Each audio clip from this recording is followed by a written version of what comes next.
Hello, good morning and good afternoon everyone. কেমন আছো তোমরা সবাই? আশা করছি তোমরা সবাই খুব ভালো আছো। কিছুদিন ধরে না আমার এত হেয়ার ফল হচ্ছে, তাই ভাবলাম আজকে একটু হেয়ারটা ওয়াশ করে নিই।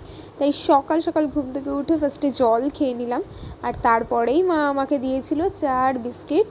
এই চা বিস্কিটটা খেয়ে আমি মাথায় হেয়ার প্যাক লাগিয়ে নিয়েছিলাম, কারণ এত হেয়ার ফল হচ্ছে। তাই হেয়ার প্যাকটা লাগিয়ে কিছুক্ষণ বসে তারপর স্নান টান করেই যেটা মেন কাজ সেটা হচ্ছে পুজো দেওয়া। পুজোটা দিয়েই আমি দেখো তোমাদের সাথে ভিডিওটা করছি, কারণ আমি একটু শেয়ার করতে চাই তোমাদের সাথে আমি কী কী করি।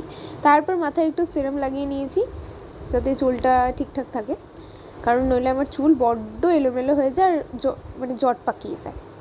তারপরেই আজ না আমার বিকেলে একটু এক্সাম আছে, মানে আমার ইংলিশ স্যার আমাকে এক্সাম নেবে।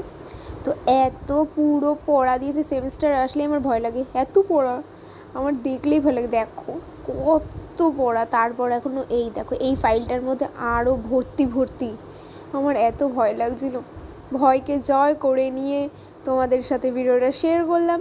তোমরা আমার সাথে দেখো, পাশে দেখো। চলো দেখা হচ্ছে পরের ভিডিওতে, ততক্ষণের জন্য বাই।